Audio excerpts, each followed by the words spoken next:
This is Joel Robinson from ArtPusher.net, and you're listening to the Timo and Harley Show. Welcome to the Timo and Harley Show.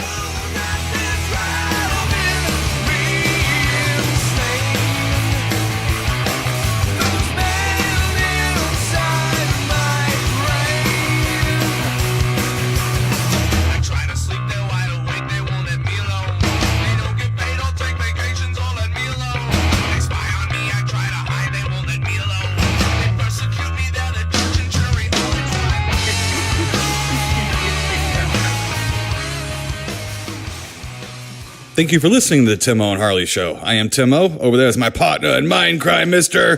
Ben Harley. Say hello, Harley. What is happening, people? Ben Herb Tarlick Harley.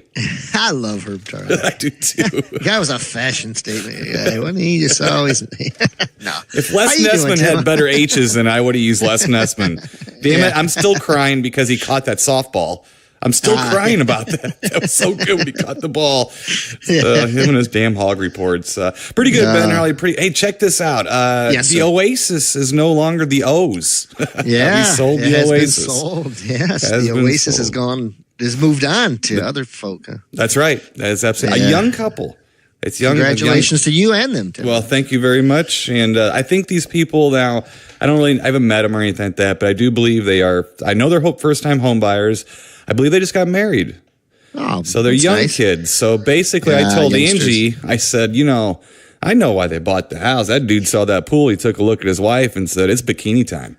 It's bikini time. And I told Angie, I said, we're getting old. It's time to hand it off. Time to hand it off, So, and I told her, I was like, look, I'm sorry. I don't look as good as I did in a bikini. So it's time to hold it off. And she got upset about it. And, because she usually wears her 1920s outfit with her shower cap on her head when she's in there and stuff. So, but anyway, yes, so we did sell that. And then in the space-time continuum, yes, it is, what is the date today? January, 8th or 9th or something like that? 9th. Yeah, okay, so 9th. We are supposed to get the Dermal Ridge house, the new Dermal Ridge. Either next week or possibly the week after. Ben Harley, the target date that they were shooting for was January 26th. Now, what does January 26th ring a bell for? What does that make you think? January 26th. Vet CityCon? Vet CityCon. Yes. So they lined up giving us the house right in the same.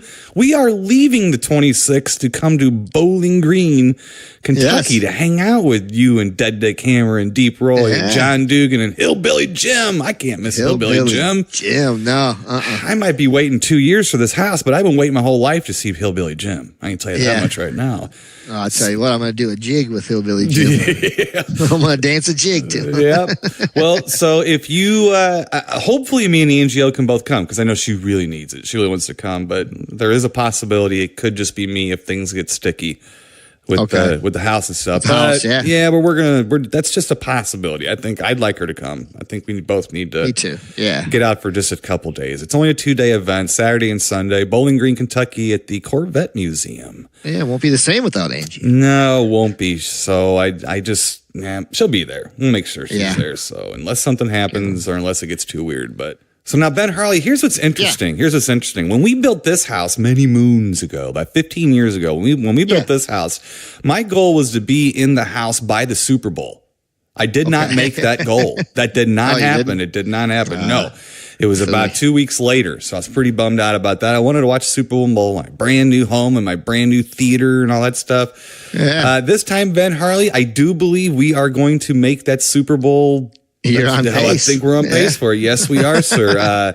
And that's the thing, too. I'm going to go through what I watched here a little bit, but the NFL playoffs have been on. Now, Ben Harley, I've told you, football, and man, a lot of people are down on football. And you know what's funny? It's all, and they're trying to figure out why. Is it the politics? Is it the teams moving around? Is it the quality of the games? Is it the oversaturation of games now because they have games in more days? I got news for them. It's everything. Yeah, it's just a combination. Knock it off. You know, there's an old saying, Mr. Ben Harley, if it isn't broke, don't fix it. Yeah, stop tinkering with the game. Yeah, they broke that shit all up. They broke it all up and messed it all up. And I had a real hard time this year. And people are like, they want to get political with me. It's like, no, it's not. I just want it out of football. Right. I don't even necessarily disagree with these people. I just want to watch a football game. And I want to hear about stats. And I want to hear about who's injured. And I want to hear about who might be going to a different team. You know what I'm saying. You're a hockey guy. It's not that different. You know, lots of intangibles. Yes, I enjoy it. It's escapism, and it's fun for me to see people of all races, creeds, and beliefs together in a stadium in a football field, just rooting for a stupid like bird or horse, bronco, falcon. You know, I'm just saying it's like laundry. Like, you know, Seinfeld used to say, I like seeing people root for laundry. It's fun, and I think it's something that can bring us together. For whatever reason you don't. But I had a hard time. Either way, I was one of those people that had a hard time. I didn't boycott. I just had a hard time. You didn't burn any jerseys or nothing? No, I didn't. No. Okay. I'm at the NFL because I'm in St. Louis. They took the Rams away. But it's not that the Rams left. It's just how they did it. Very seedy. You know, and I'm not an anti... Cover of darkness. Yeah, I'm not an anti-rich person, but these are the bad rich people, not the good ones that are running the show here. So the NFL playoffs have given me a little bit of reprieve because the games have been pretty damn good with teams. I didn't expect these games to be that good. So hallelujah. I was talking to I was talking to our pal, Mr. Bob Slendor and DVD Bob, and he's watching too. He's excited. So I missed the Cleveland Browns. They had a parade the other day. I heard that. Yeah, for their perfect season. 0-16. I missed it though. I'm sorry. I'll tell you what, if they keep getting the best college players, they're going to continue to be a college team. Yeah, I guess so. We need to move on from that, I guess, a little, Mr. Ben Harley. So anyway, I have been watching the playoffs. It's been a lot of fun. And thank you for the NFL for not talking about this stuff anymore. And for people who are still bitching about it, get over it. They quit talking about it. You got what you wanted. Get back. Yeah. Knock it off, okay? It's quit. Everybody gets in such a fucking butthurt these days. Just go back. Quit talking about it. Whatever. So anyway, I did watch a few things. So here we go real quick, Mr. Ben Harley. Yeah. From 1937, Angio and I watched the Frank Capra film Lost Horizon. Okay. Starring Ronald Colman and Jane Wyatt. This is the film about Shangri-La. Shangri-La. Yeah, okay. So if you've ever heard of Shangri-La, this is where this comes from. That's Tim O's going to be at Dermal Ridge watching the Super Bowl. It'll be like Shangri-La. Yeah. Yeah. I love this movie, Ben Harley. I love this. It's such a good, neat movie. It's just neat. It's basically people. I'm going to give you some real cliff notes because anything's a spoiler. This is a journey movie, kind of. These people it's in the 30s and they are in a plane because I do believe Japan is invading China. I believe that's what's happening in history. That's what's really going on. Yeah. And so they try to escape and they crash land way up in the mountains somewhere out of communication with anything. Okay. And they are rescued and happen upon the magical enchanted land of Shangri-La, where no one gets sick and no one ages, and it's just wonderful, and it's utopia, basically. Nice. So fun movie, very interesting. Yeah. It's nice, little kind of a brain massage, and it's about being good to people and about I don't know. I just really like it. It's a really good not whimsical, but kind of a fairy tale fantasy in a way. So very good stuff though. So Lost Horizon. Lost Horizon. Yeah, I'm sure everybody's heard of it. So I know you've heard of Shangri-La. 1937. Yeah. 37. It's not that old. Come on. Jeez, yeah. Let's see here, Mr. Ben Harley. I don't think I ever mentioned this. On the Svengoolie Facebook page, I won a contest. You did? Did I ever mention this to you? I got a chicken. I don't think so. I got a chicken. I did. I got a chicken sticker. What'd you have to do? Well, it says winner name that film. It's Svengoolie. He's holding one of his rubber chickens. Well, it was one of the a production still and name this film. It was one of those deals. Okay. Oh boy. Yeah. The only reason I won is because I saw it. Otherwise, I don't win because I'm not on Facebook hardly at all. But I happened to see it. I saw Christopher George in a gymnasium, and I'm looking at it, and I almost said Pieces. And I looked again, and I was like, nope, that's Graduation Day. So I won, yep. So Ben Harley, I hadn't watched Graduation Day for quite a while. And guess where Graduation Day is? Guess where it's at? What? It's on Amazon Prime.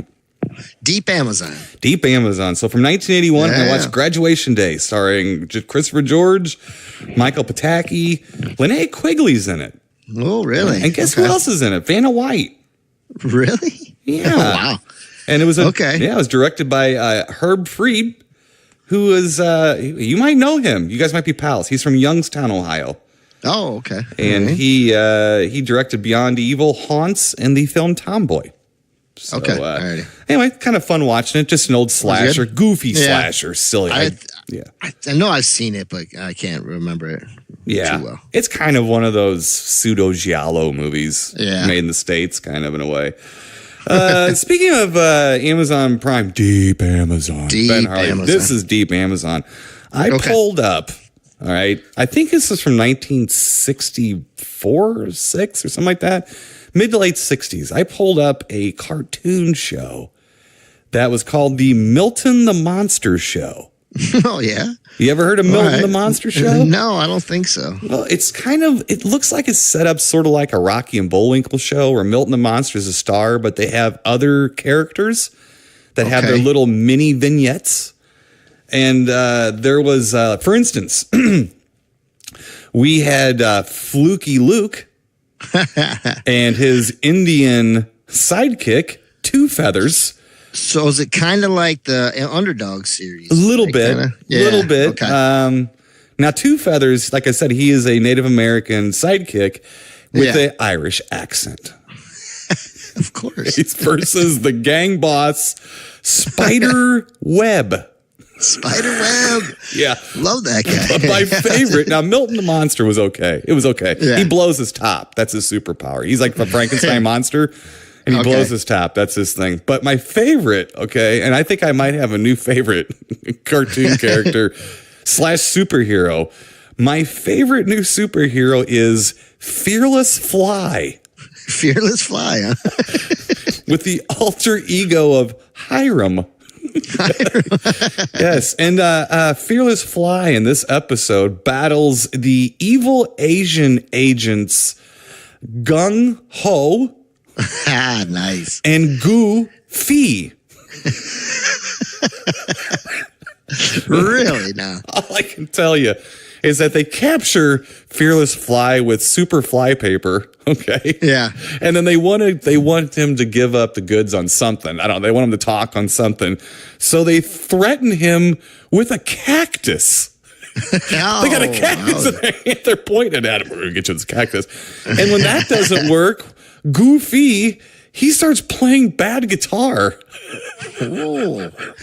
To make him talk, huh? Nice. Yeah, I like Fearless Fly. This is fun. So Gung Ho. Look it up on Amazon Prime. Milton the Monster. I will have to for that. That sounds really interesting. Oh yeah. It's like a 20-minute thing. So it was like Bullwinkle or something like that, where it's like different characters and they have their own little mini cartoons within the show and stuff. So it was fun. It was pretty funny. Actually, already, Ben Harley, last but not least, now, I've been on a Frankenstein freak out. Yeah, freak out. So now I'm snooty. I read the book. So I read the book because I got tired of people being snooty, and it's pretty seductive to feel snooty after reading Frankenstein. So anyway, I am now on a journey, which I was talking about, I think 2 weeks ago, I talked about this. I'm on a journey to find what is the closest to the novel, closest to the book of Mary Shelley's Frankenstein. And I happen to mention... In movie form, correct, yes. What is the most accurate film of the book? So I did mention a film, Terror of Frankenstein.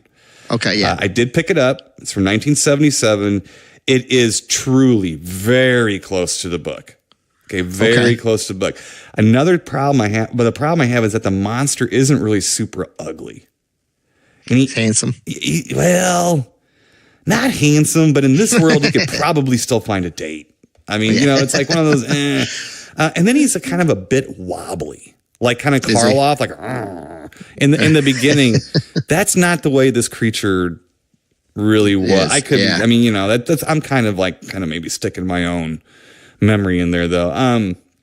Because in the book, he was a mix of a zombie, a Bigfoot, and a fucking gazelle. That's right. Yeah. Although his dexterity does improve in the movie because he does make a second story leap to the ground. It's really actually memorable in the book. Okay. It's actually when he kills Elizabeth. Yeah, he jumps out of the second story window, and apparently he runs, and his gait is like a Bigfoot. Like he can leap a fence and stuff. Oh, wow. Yeah. Okay. So I can't really say that this movie's a curiosity good movie. It's not like really scary or nothing, but if you want to see something it's only 90 minutes long, and it takes the important parts from the book, but as always, it leaves a lot out. But it doesn't really add anything. And I think sometimes when you add things, it bothers me at least more than when you just leave stuff out that wasn't necessary to the drama. But it's really fairly close. Again, it's called Terror of Frankenstein from 1977. Terror of Frankenstein. Now I am getting the 2004, I believe it was made for TNT with William Hurt. It was a miniseries. Oh, really? And I have now done more investigating, and I had seen this show quite a while ago, but I did read that this indeed may be just as accurate, this miniseries from 2004. So I'll have to report back hopefully next week. We'll see how Dermal Ridge the move to Dermal Ridge goes, and how much I can handle a 4-hour movie. It only took me 2 more hours to read the book. So I don't know how that's going to go for me. But I will report back, Mr. Ben Harley. Yes, please do. And I will report that's it.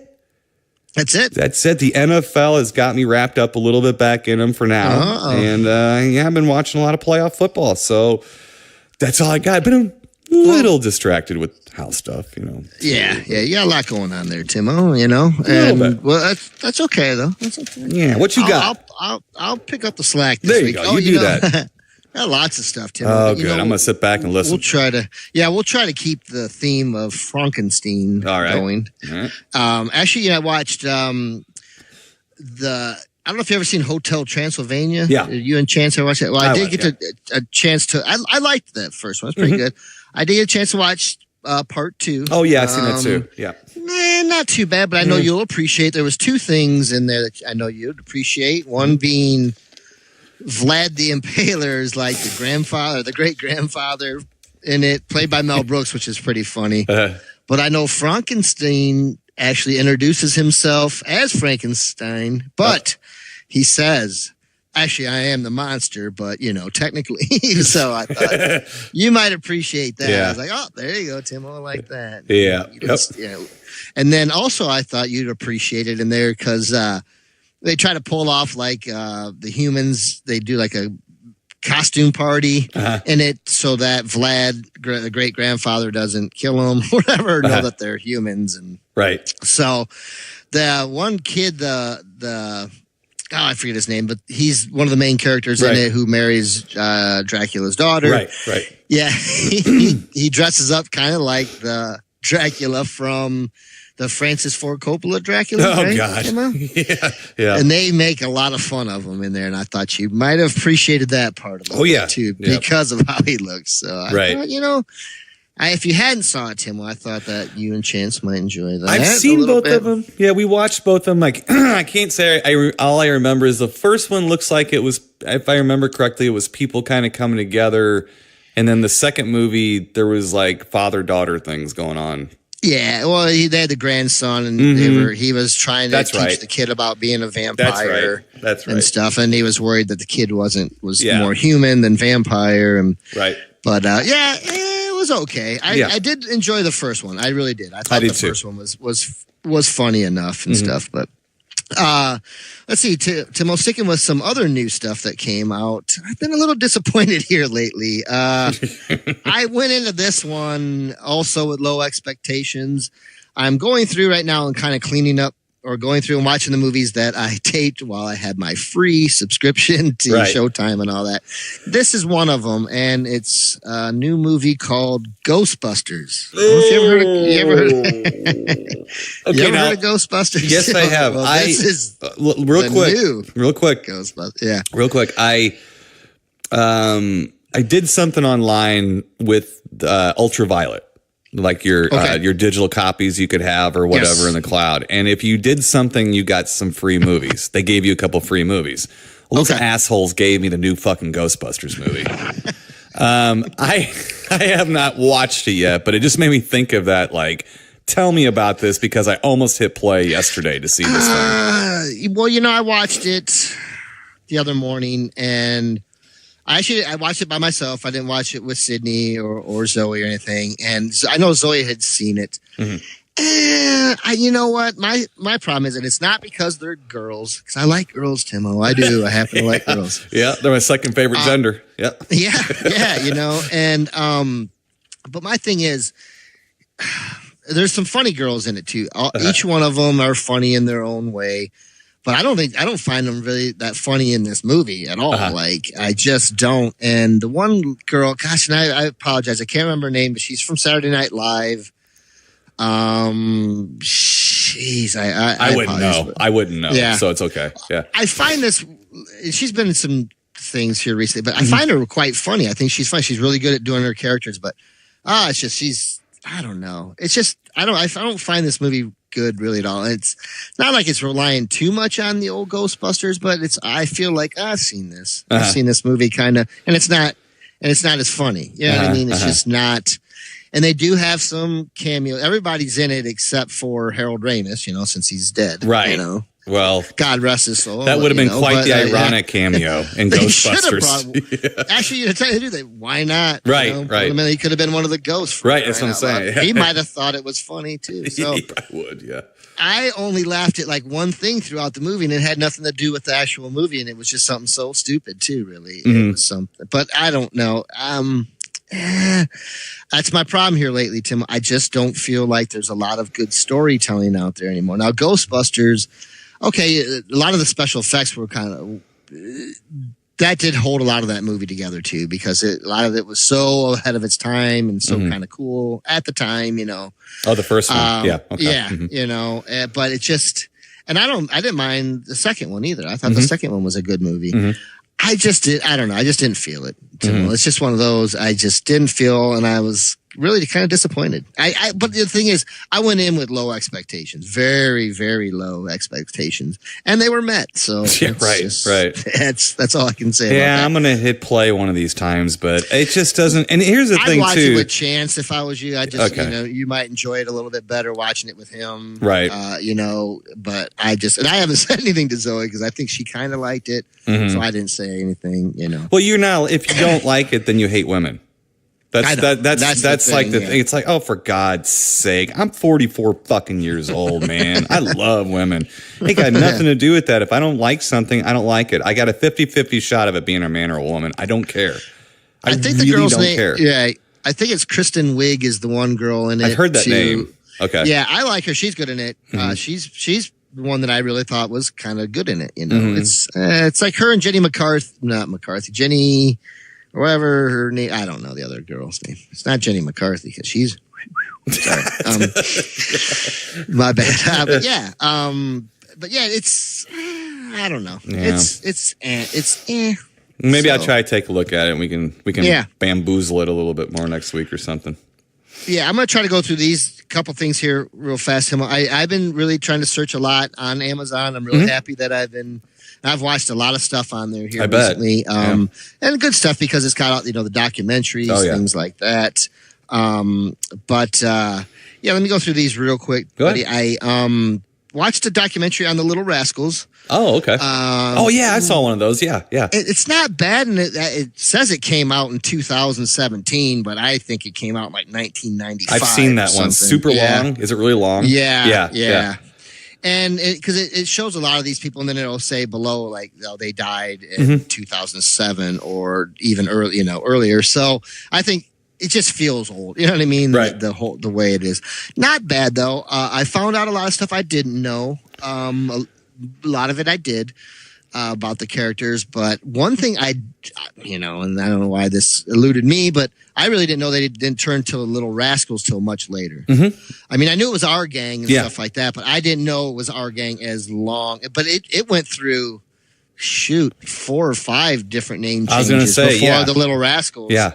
Yeah, before it was even the Little Rascals. But if you ask anybody, pretty much for the most part, it's either our gang or Little Rascals. Correct. It's not these other ones. You know what I mean? It's like the Dead End Kids, the Bowery Boys, or the East End Kids. I mean, it's like they're the same characters, but for some reason they kept changing. I don't know why. Sure. I think our gang is fine. I mean, but I did too. Yeah. Well, I think what it was Hal Roach had it, and then he sold it to MGM, and then I think what they kept doing every time something new would come out, as far as like, in the movies they would repackage it first, to put it in the theaters, then they repackaged it again for television, and they, you know what I mean, and they kind of kept changing the names.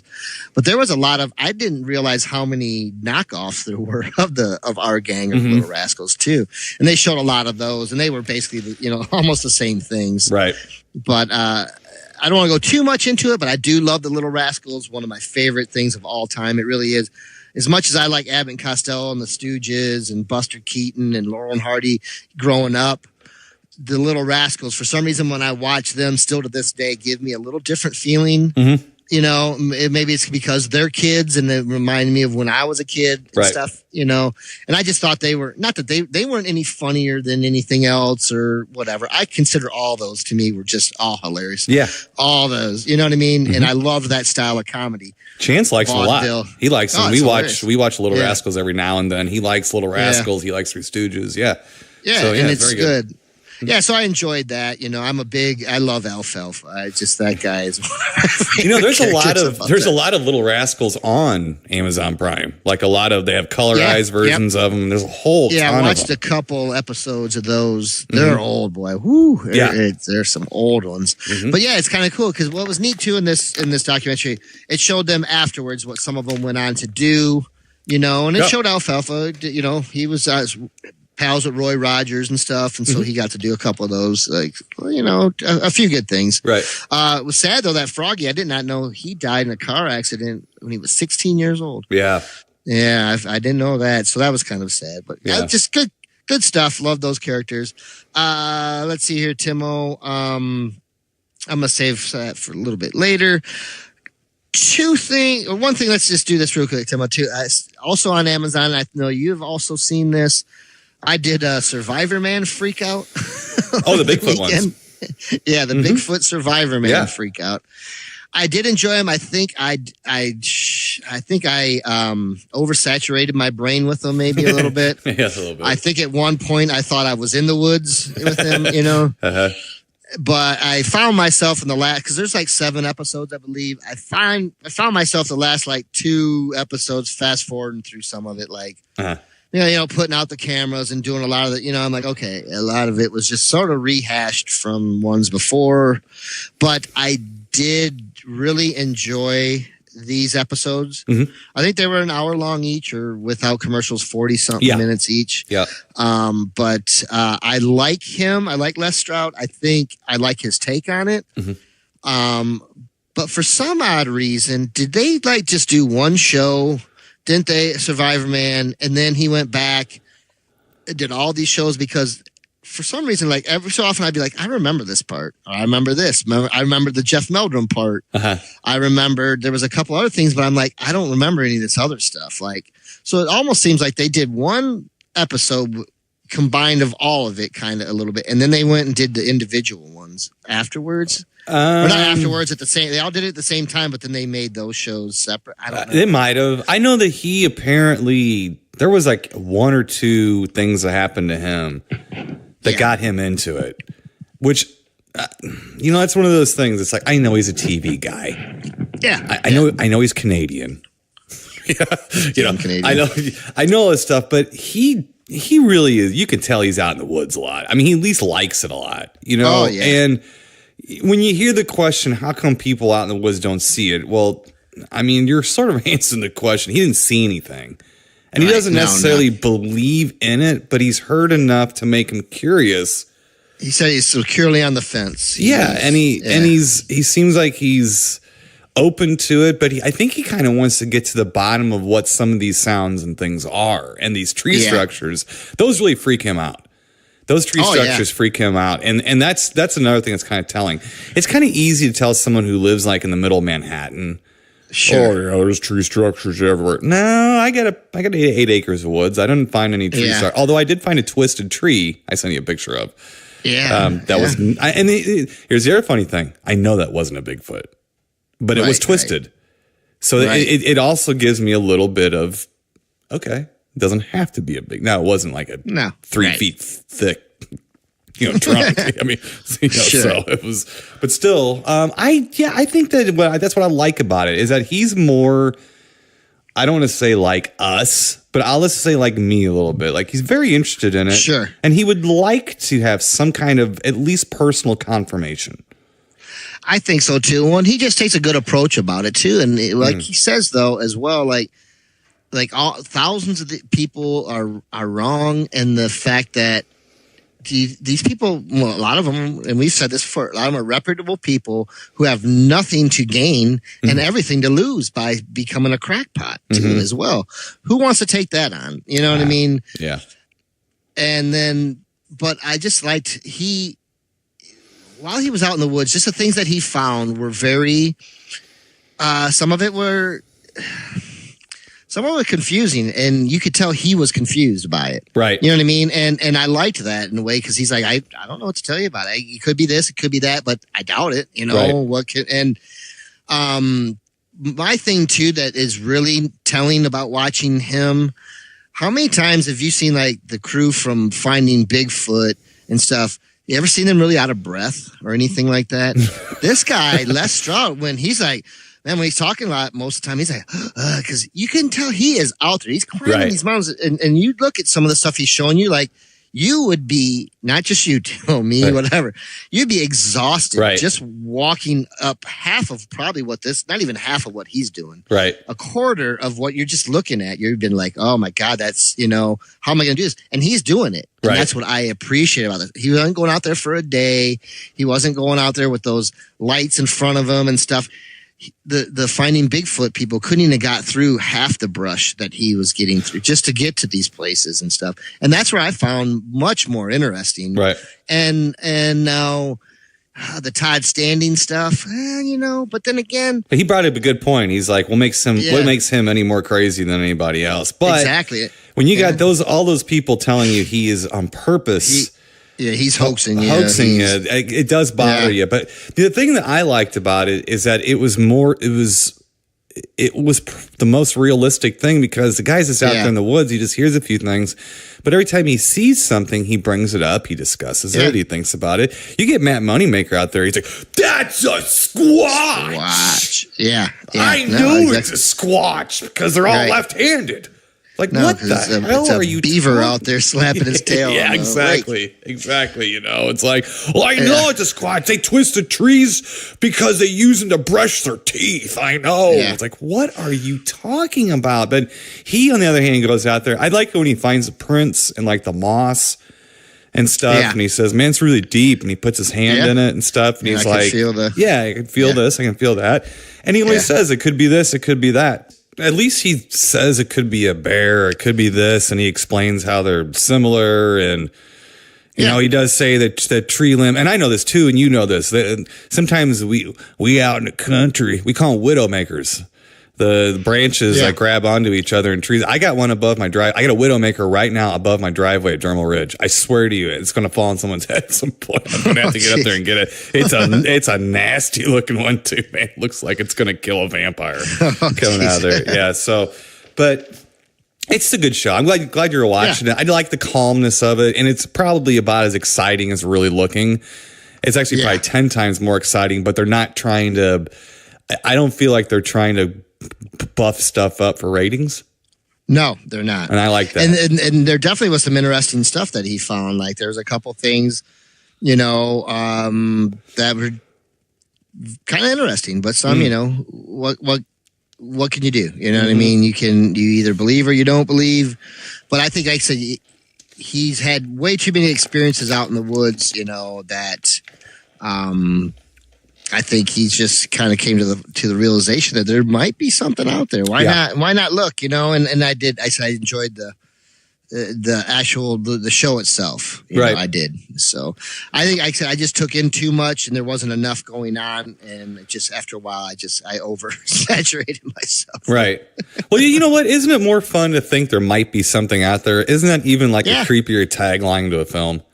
Yeah. There's something out there. Okay. Well, there might be something out there. That's even a little. I'm okay with that. That's where I'm at on this. There might be something out there, and I'm not going to say that. You know.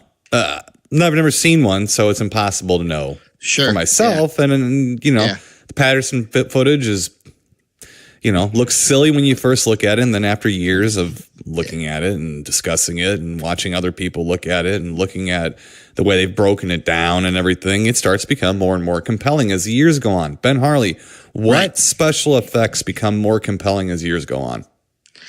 None. So it's not a special effect. No. And well, simple. that's the thing. I think, you know, I found that little video that I sent to you and Mark Diamond, and yeah, it's definitely something to, you know, look. I mean, it's right. I don't know. The more that I do look at that video, it does become more compelling to me. And that one talked about just the walk and how, what was it? An average person, I don't know. There's a difference. I guess I shouldn't go into too much technical stuff. Everybody's gonna fall asleep, but no, there's a human constant about your arm length versus your leg length, where they are in relation to your waist, and it doesn't make sense in that photo. And the thing that's your legs are 20% longer than your arms. Correct. Yeah. And so the thing is that he's just not a human. The other thing that always got to me was the turning of the head, because if that's a person in a monkey suit, the person's shoulders are 4 feet wide. Yeah, yeah. So you tell them, you find that person, and then we got it. And then we're in. So you find that person, and I am going to be their co-manager with you in professional wrestling. That's really, exactly. Yeah, because the guy that they show, like, who says he did it, there's been so much debunking of that debunker. It's crazy. It's just crazy. And the other thing too is that the closer you look at it, the hands open and close. Yep. So it's not fake arms. If they are, there's fake arms, animatronics in the hands, mechanics. Yeah. In the hands. Yeah. I'm sorry. That's no. And any time they've tried to fake it to try to imitate that, it's god awful when they show the person in the suit and they try to do that walk. It's just god awful. But the whole thing is just because the mechanics of it are off. The actual Patty is the name of the Bigfoot, you know, Patty Bob. Right. So the thing is that you know, our thighs are usually longer than our rest from our knees down, but on that one, the knee, I mean, it's just everything. The proportions are off everywhere. Right. You know what I mean? And it just shows like. And the whole thing is when anybody tries to imitate that walk, when you actually watch the Bigfoot do it, it's just fluid. It is. And when you watch someone else try to imitate it, it's not fluid. It's very awkward, very, you know. And but my thing is watching it the other day, there's one part after she turns her head and looks at you and then looks back and swings its arm one more time. There's a part where the shoulder blade moves. That's just, for me, is like, there it is. That is, I mean, and you know, it was a good point too. And I watched some other thing they were showing. I think it was Jeff Meldrum that brought it up. Take a look at the Planet of the Apes. Right at the same time that was made, there's like they had the sauna scene of the planet of the guys in the apes. Yeah, you know, the higher ups or whatever in there in the sauna. And it's like it's funny because it looks like they're wearing just basically. It does look like they're wearing suits, but they're real long and wide. They're not at all form-fitting whatsoever, not even close, you know what I mean? So, well, I think when people watch that footage, and follow me and bear with me on this, because you're going to laugh at me, especially since we're an immature podcast, but I think most people look at its butt, and its butt looks silly. Its butt looks like it's but then look at a bear butt. Are we really talking about this? I just said bear butt. I just said bear butt. I know, it's like... Look at that bear butt. But no, I mean, because it's very furry. And it does look like it's a top of a suit over fake legs, like over like leggings or something like that might come on. So that part I understand. I completely buy that. But then go up from the small of the back up. Yeah. That is what it's not, but the butt does look silly, but it's the way nice ass. Yeah. But it's like you said, you do start at first when people say you can see muscles moving. I can't see muscles moving. And then you start looking at it like, oh, wait a minute. If you really look at it, that's not the wrinkle of a suit. No. Where's the wrinkle? Mm-hmm. Right. I want to ask everybody that thinks that's a suit, where's the wrinkle? Ben Harley, how many killer gorilla movies have we watched now on the show? Quite a few. I mean, you ever seen anything close? No. I mean, those are like bowling ball suits. They're fat suits with really bad chest plates. And I think it's kind of a cliche when people bring up the fact it's a female. Well, okay, it's a cliche, but Jesus Christ, this was like 50 years ago, 60 years ago or something now. It's like, I'm not sure they would have thought of that. I really don't. You know what I mean? I just don't think they would have thought about putting those on the gorilla suit. If it was a gorilla suit. Yeah, I tend to agree with that. And be quite frank, I've never looked at gorillas, so I didn't even think they had tits. I don't. You know what I'm saying? It's like I know it sounds silly, but it's like I do look at their butts, but I don't look at their titties. So I'm more of a butt guy. But I don't know. It's like when I was a little kid, I remember when that aired. Remember it was on, I think, In Search of. And it aired in the late 70s on TV for the first time, I believe, or something like that. Yeah. And I get all excited because remember, they built you up for this. I remember I was in Decatur, Illinois in my living room with my mom and dad. And my dad was reading the paper or something, watching TV. And here it comes. I'm like, that's it. That's it. My dad was laughing at it and stuff. And I'm like, but it's almost like, okay, stop and go back. I've always said it's going to look silly anyway. And go back and start looking at it. It's like, man, okay, I didn't know the hand opened and closed. Right. I didn't realize how far down its arms were past its knees. And like I said, here's another thing too. I think it's really hard in 60, whatever it was, to get the webbing of your armpit. When the arm swings back, look at the armpit. Yeah. There's an actual tendon and webbing going to the boobie. Yeah. Man. And then if you look at the fur on the arm, do you know what I mean? Like I look at the arms and the shoulders and the head. If that's a suit, how the hell did that head turn? Right. Because it didn't turn like a suit. The whole thing turned. And the whole thing the shoulders turned and the head turned. And why on earth, if you were hoaxing this thing, would you bother having it turn around? Right. Or they would have done something to make it much more dramatic too. I think I do. My whole thing though, when the thing turns and looks back at you, it's just the more that they've been able to clean it up and stuff. It's because I did watch the original one the other day, the actual original, and it's not much to look at. It really isn't. Right. It's, because it was from far away. And things like that. But you just have to look at the things that were made, like even afterwards and stuff. There's not many gorilla suits and things like that. And Les Stroud, I know in the one episode, he went to have a Hollywood filmmaker have him or special effects guy make him a suit. He couldn't afford it. Right. And then so you had him make him some rubber shoes. Remember the fake feet? Yeah.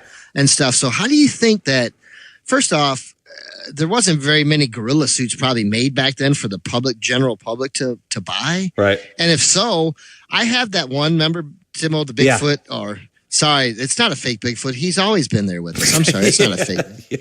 Yeah. No, that Bigfoot suit that I have. It smells like a Bigfoot, but yeah. Right. I've seen that in so many different pictures and other things. And I can pick that suit out like nothing. I can pick that suit out in 100 yards in the distance because I know what it looks like. I know how it moves, and stuff like that. And even that suit, which is a pretty halfway decent suit, you couldn't even have bought something like that back then. No. You know what I mean? And had it look. Now that thing, when you wear it and people wear it, it's like you can see the folds and stuff like that. I don't know how these guys who didn't really have that much money in the first place make something that still to this day can't be replicated. I just don't Well, like part of it to me is like they said, like the back end of it, meeting the legs. Yeah. It looks a little suspect. It does look like a bear behind. It really does. And it's that thick hair, that thick matted hair, and the more you do think about it, the more you look at it, you have to be intellectually honest a little bit and go, okay, I can't explain that. I can't explain that. I mean, what I don't like is when they show what they.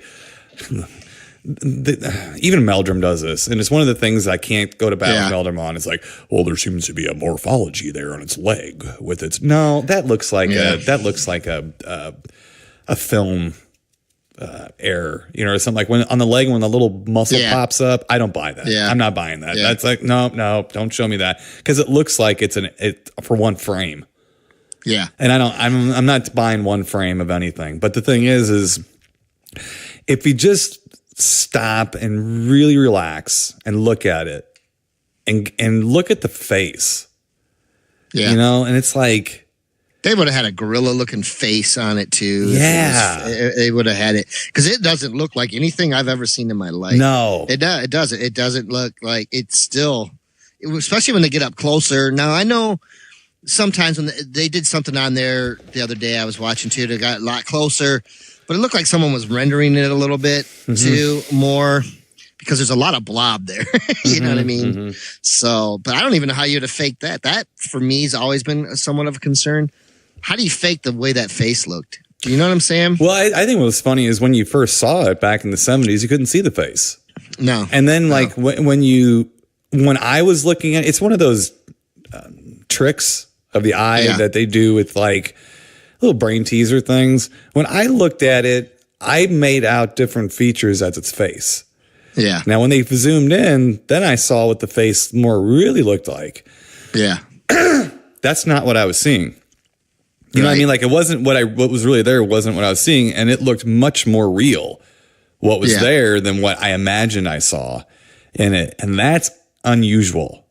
Yeah, that's very unusual, and it's like I told you, how you name the special effect that becomes more and more and more compelling over the years. The only one I can think of is Dr. Jekyll and Mr. Hyde. Is where they did the old trick with the face paint and the lights in the black and white film where they actually have him transform into Hyde right in front of your face. I mean, that's really, really good. But it's really simple to know how. It's an old trick, how to do it. We all know that now. I don't know how this was done. I don't know. And the other thing, too, is this is the other thing I thought. The weird gait could be, I'm just being honest here. It could be the fact, and think about this, that the person inside the suit also had to be wearing boots to walk over those fucking rocks. Yeah. Right. So it could explain the odd gait. I don't buy into the gait either. Like the walk, I don't buy into that. I'm like, nobody can walk like that. Bullshit. Yeah. You can. It's like, as a matter of fact, with a suit, it might be harder not to walk like that, on there. But the thing with the feet bother me because it's like, you better have some boots on underneath that suit. So I think somebody should look at those rugged feet. Terrain. Yeah, so I think somebody should look at the feet and see how tall the feet are, how fat the feet are. Yeah, because if you look at that frame and go, if they're not oddly fat or puffy, then it's bare feet in a suit. Wow. And I found out something, too, that I didn't really know. And we've met Bob Gimlin, but they were talking with him, and he had said that – because I often wonder, well, why didn't they just chase after it? Oh, you did? Yeah. Yeah, and they said, well, they kind of – they did a little bit, but then they were like Patterson was a little nervous. He's like, I don't know, because he's like, they found a lot of tracks. And I didn't know they found like so I didn't know they had as many tracks. Yeah, they cast them from But I didn't know that there was as many as there. I mean, I forget how many they said they had found or whatever. But he said they were a little bit nervous because they had found so many that they thought there might be more, and they didn't want something to happen. So they were real leery. Which for me, I understand that too. Especially if I just saw something that size and that walked like a human, I wouldn't be too apt to run after it either. I don't think. I think Gimlin did go after it for like a half hour or something. Like he didn't go very far, but he did try to follow it, and he couldn't follow it. He lost it. Yeah. So interesting. Yeah. But I did find all that stuff, the Les Stroud stuff, really interesting. So it was a really good Bigfoot week. But Tim, I guess, let me see. I'm going to probably leave it at that because I know we've been a little long-winded. Yeah, Tim, I had a few other things that we'll talk about later. Some interesting stuff, some funny stuff, some deep Amazon stuff. Yeah, so. Man. Well, sorry to the audience. Once again, we got on the Bigfoot kick. But if you listen, you had to be at least a little intrigued by some of this stuff. But, he is a monster. That's right. And we'll do the research for you. Don't worry. We are geniuses. And engineers and artists. So, That's right. It is what it is. Let's get to our official little films for this week, Mr. Ben Harley. Yeah. First up, we have the Grab Bag movie. The movie that I have no idea why you got it. I don't remember giving it to you. As a matter of fact, I vaguely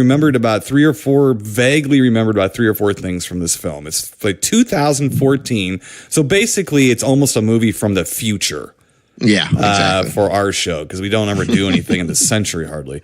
It is The Possession of Michael King. Yeah. 2014. Oh, yeah. So let me give you a real short synopsis here. Let me get movie guy out. Here we go. Okay. After poor advice from a psychic leads to the death of his wife, a man vows to disprove the existence of the paranormal by allowing himself to be possessed by demons. Okay, there it is. A guy blames a psychic for his wife's death. Yeah. And so he here's the thing. Starts out really good. He confronts her. Yeah, it was an awkward scene. It was. And I mean, that was good. Yeah, I did too. and I remember thinking, all right, yeah, here we go. And then because they were supposed to take a trip, right, Timo? And the medium had told his wife that she was going to be getting a big break in her acting career, so she didn't want to go on the trip. Mm-hmm. But if they would have went on the trip, she wouldn't have died. So he blamed. Yes. Yeah. Right. Well, that's it. And so basically what he does is he confronts her, and then he confronts her, and then he gets pissed. Yeah. And so he goes around the movie, and he does all these different things with like voodoo and like black magic and religious stuff. And he's trying necromancy. He's trying to possess himself because he thinks that he's trying to prove that none of it exists. Yeah, like he's going to disprove it. So he's going to tempt fate with every known way of becoming possessed or becoming, intoxicated by evil, if you will. And so this is what he does. So he becomes successful. Yeah. I want to know which process it was that did it for him, though, because that would it happened right away. So he wasted a lot of time. He did waste a lot of time. Yeah, because he said right there he said, if there is something coming, and then the camera went. Yeah. So I think it happened pretty early on. I don't know. And he was filming all this, everything. That's the thing too. He was right. Every aspect of his life. Yes. This is a mishmash of not really found footage, but a mishmash of a faux documentary. Yeah. Security cameras. Yeah. Things like that. Activity. Yes. A lot of paranormal activity in it. Here's the thing. Let me get a few things right. This main guy, Shane Johnson. Yeah. He is a good actor.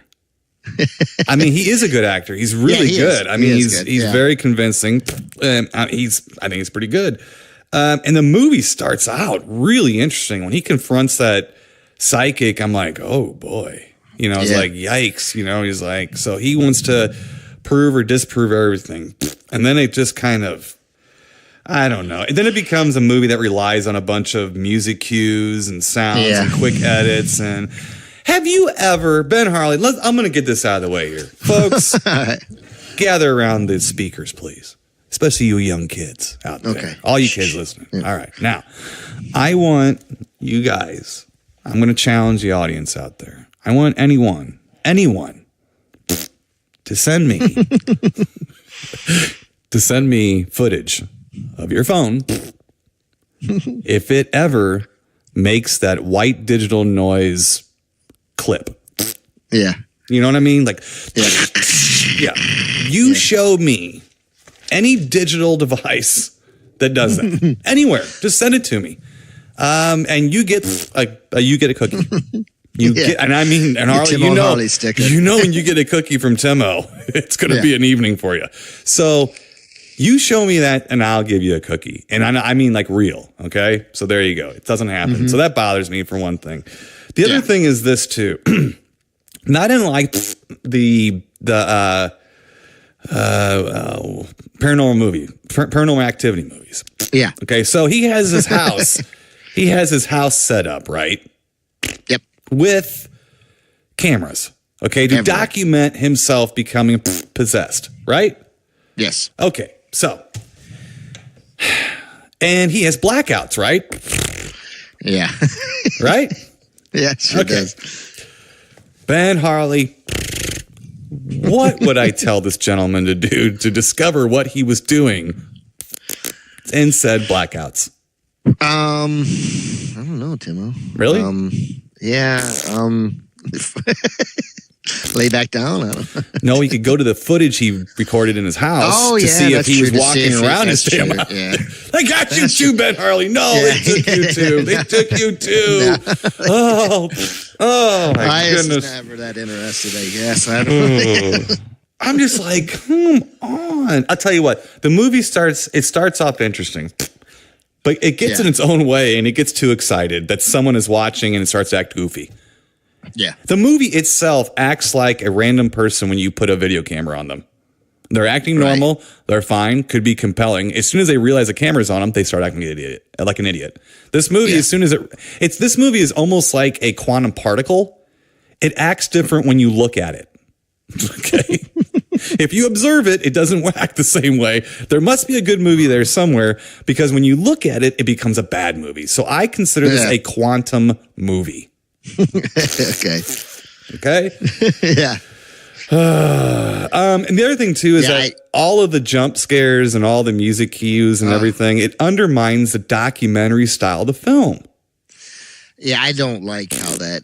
I don't know when that started becoming a thing with ghosts. Mm-hmm. I don't know if I think it goes back to like a 9 Inch Nails video or something. I don't know exactly where that started with the shaky head. You know what I mean? The head's going back and forth, and or it makes this.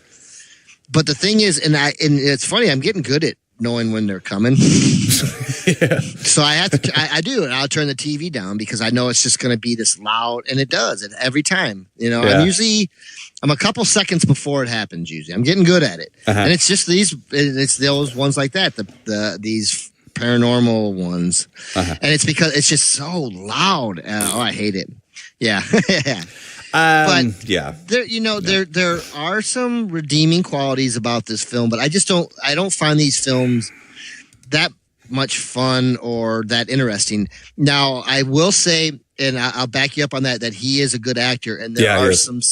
What I did like about this, which I guess is a little bit different from most possession films, is this one actually. You kind of felt, I liked it because it wasn't like he became possessed and his head turned around, which I'm fine with that too. Mm-hmm. Or he's, it just, he like, it was like this annoying thing in his head. Mm-hmm. And you could actually almost feel it, him like, I don't know. I did enjoy that part about it. I thought that was good, but the rest of it, I'm. Well, the one thing I liked was that he had a creepy ant that wouldn't leave him alone. Like this little ant, and I don't mean like an ant myrtle. I mean he had like a little ant. He found a bunch out, but there was like this one in particular ant that was always on his hand or doing something. Yeah, I thought that was a nice demon. Yeah, I thought it was a nice touch. Yeah, I thought, but that's what I kind of remember. And then he keeps playing with his jaw, and then that got old. The first time he did, I was like, oh, ew. And then he kept doing it. I'm like, all right, now it's just like you're just taking different takes of the same scene using your wobbly jaw, your glass jaw there. Yeah. I thought you might have like or enjoy that there was an engineer in there, Timo. I was embarrassed for him. Yeah. So let's see. I don't know, Harley. I think I'm going to give this movie a. I just didn't like it. I don't know why he got it. I have no idea. It was a grab bag movie. However, I'm going to make a proclamation right now. Okay. I just said that the music cue and the edits and stuff, it undermines the documentary style of the film. Okay. Do you remember I told you about a movie on Amazon Prime called Savage Land? Yes. Okay. that it does an outstanding job of not doing that. Not that there isn't music cues and swells and stuff in it, but they're subtle enough to where it makes sense. It's filmed like a documentary. It doesn't really want to look fake at all. As a matter of fact, Ben Harley, I think we should maybe discuss that movie next week. Okay. I really do. After watching this, I want you to see something that I find fascinating. I want you to see something that I think was done well. And by the way, something that I don't believe was uniformly even acted that well. It's not even, the acting isn't even that great uniformly. Some of it's amazing. Some of it's like, okay. But it's just wraps you up in it. And it just allows itself to be a documentary without cheating by doing it. So I would highly recommend that, but maybe we will talk about that next week as far as the possession of Michael King. Yeah. How about you? Yeah. Yeah. Oh, there you go. Now it was funny because now don't pat it on the back. Don't pat it on the back now. No, well, you'll like this. You'll appreciate it. So I was appreciating that it wasn't doing so much of the other possession movies, like. Yeah. But then, right at the end, it pulled the rug out from under me, and it did an exorcist right at the end where he jumps out the window, kills himself, and basically does the exorcist, because that's what Damien did, Karis, to try to, right? Yep. No. No, I'm sorry. I mean, again, a good showcase for a good actor. That's for damn sure. And I don't know what else is. I think I've seen this guy somewhere else. Shane Johnson. Not sure. I'm not real good with the newer movies, Ben Harley. I have a hard time with him. So, but he is a good actor. I wish him the best. I don't even think it was directed that bad. It's just kind of not our thing. It's not my thing. It's kind of just shitty. I'm tired of these movies. They're all the same. Yeah. They're all the same. Right. And you're waiting for something to happen, something to move, or a table, or something to, or something to scream at you, and I'm done. I'm not. It's basically the same shitty movie with really good acting in it. So, I mean, you have that going. But so that's at least something to hang your head on, I guess. Let's get to our next official film, Mr. Ben Harley, and wash this one out of our brain pieces, as it were. Yeah. This is the 1945 film based on the Oscar Wilde classic Picture of Dorian Gray. Yeah. Let's get out, movie guy. Let's give you a synopsis for the 1945 The Picture of Dorian Gray. All right, here we go. Yeah. Years change. Handsome Dorian Gray does not. He remains youthful looking, but a portrait of him tells another story. It changes with the years, revealing the horrific effects of Gray's life of debauchery and evil. From Oscar Wilde's novel and filmed in a rapturous, deep focus style that earned a Best Cinematography Academy Award, this chilling tale remains unchanging in its power to entertain. Herb Hatfield plays a raucous title character in this morality tale, also featuring George Sanders as a wild-like dandy. Wow. I need to read these before I do this so I don't spell. Ben Harley, my whole life, I've aspired to be, and I've always looked for being a wild-like dandy. But I've only been fine and dandy, and that's been about it. Okay, so all right. Yeah. George Sanders stars as a wild-like dandy who leads Gray to perdition, and Best Supporting Actress Oscar nominee Angela Lansbury as a music hall thrush victimized by Gray, plus Donna Reed and Peter Lawford. Every picture tells a story, but none tells a haunting tale of terror as the Picture of Dorian Gray. Wow. That away, movie guy. Thanks. Okay. Let's just get this out of the way. George Sanders, when he appears on screen, looks a lot like the Burgess Meredith penguin. I just wanted to throw that out there. Yes, we have a Angela Lansbury and Donna Reed. I like Angela Lansbury. I'm just telling you. I like woo. Yeah. Her and Donna Reed both were looking. Yeah, I'm just more of the I couldn't look at Donna Reed. I was more into Angela Lansbury. So you take Donna, I'll take. Well, I've already got an Angela. So you take a Donna, I'll take an Angela. So we'll do that. Yes, Donna Reed from the Donna Reed Show and It's a Wonderful Life. Peter Lawford one of the Brat Pack. Actually, I actually picked him out. He walked in the frame. I was like, "Is that Peter Lawford?" I didn't, I was like, "Wow." So from Ocean's 11, and he was pals with Sammy Davis and Dean Martin and Sinatra and all those guys. Herb Hadfield as Dorian. I'm gonna have to refer to him as a Peter Pretty Pants. A little bit of a Peter Pretty Pants thing, and pretty creepy too. Yeah. Again, it was based on the novel by Oscar Wilde. Cedric Hardwicke narrated part of this, at least part of it. So that was kind of interesting. This was actually filmed at a time when people used to spend time with their hair. That was the first thing I noticed. Folks were getting rich off of Brill Cream stock back then too. The other interesting thing about this film, Ben Harley, and I'll let you speak on this for a little while. I've seen this a few times. I really like this film. And one of the things I actually forget about it that always really kind of gets me excited when I watch it is when they do show the portrait, the picture of Dorian Gray. Yeah, it's in color. That blew my mind. It goes into pretty spooky looking place. It kind of takes you off guard what it starts looking like and stuff. So, what'd you think? Tim, it's the first time I've seen this movie. I've known about this movie or the story for a long time, but this is the first time I've actually watched it. Not too bad, but it's a little slow for old Ben Harley. It's a little bit slow, but it's got a good enough creepy quality, I guess, to it to keep you interested or keep me interested at least. But yeah, the guy that played Dorian Gray to me is a super creep. I don't think he goes out of his way to be that creepy, but he's just it's born that way.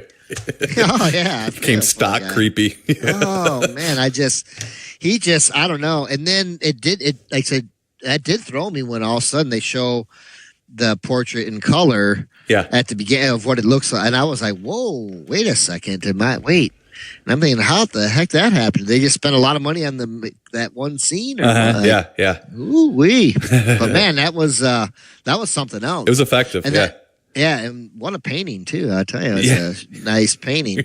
But yeah, that was really that did throw me a little bit. But the rest of the movie, it's not bad. I do like how like the rest of the story, like people start to like really distance themselves from him, and you start to kind of feel for the guy a little bit, like it's not really his fault, but it's just the way they treat him, how it's just weird, I guess, and that gave it a really weird, because everybody's like really standoffish, especially like Donna Reed too. At that one point, is like really. Like, I don't know, like how you dating this guy, but you're so creeped out by it. I don't know. Right. But I did like how that kind of everybody else was aging, but he was staying, and he kind of became just like I don't know. It was weird how they were talking about him, like almost like he wasn't even really a person. He was just this thing or something. Right. I don't know. Well, it's interesting that it's kind of the only odd thing. This movie to me is almost. It's 1945, okay? Yeah. So don't overtake what I'm saying here, but it has touches of like a David Lynchian kind of feel because you're right. Some of the characters' actions are hard to explain in everyday emotions and reactions to things because George Sanders pretty much convinces Dorian Gray pretty Well, he was a Peter Pretty Pants. I didn't mean that, but still. He does convince Dorian Gray awful easy to start being a dick. Yeah. He just kind of he challenges him to be a dick. And I don't know if it's the fact that Dorian Gray feels like he's immortal because of his painting, so he just decides to do it. I think that's the point. That's the only like awkward. It is David Lynchian a little bit. It's like kind of like just trying to test that theory at first, kind of. Yeah. So he goes into the rougher part of town. Right. Yeah. So where all the good stuff happens. Right. That's where all the punk shows were going on. That's right. Then. Yeah. I just think it's just got an odd, quirky, unbalanced kind of feel to it, as the story does. Now, I have not read Picture of Dorian Gray. I'm not going to either, so don't worry. You sure about that? Yeah, I'm not going to get super snooty on that. So, but it's just got this odd thing. This movie draws me in. I mean, it draws me in. First of all, George Sanders and almost anything draws me in. I mean, Village of the Damned, just go on and on and on. Anything I love stuff that George Sanders is in. And it's just weird. I mean, he just moves through life ruining people for no reason except he can. Yeah. You know, and I'm going to tell you right now, the whole thing, it is a little paced. I will give you that. It's 1945. It's a prestige movie, blah, blah, blah. But the last shot of this film is damn spooky, and it's worth it. There is a payoff.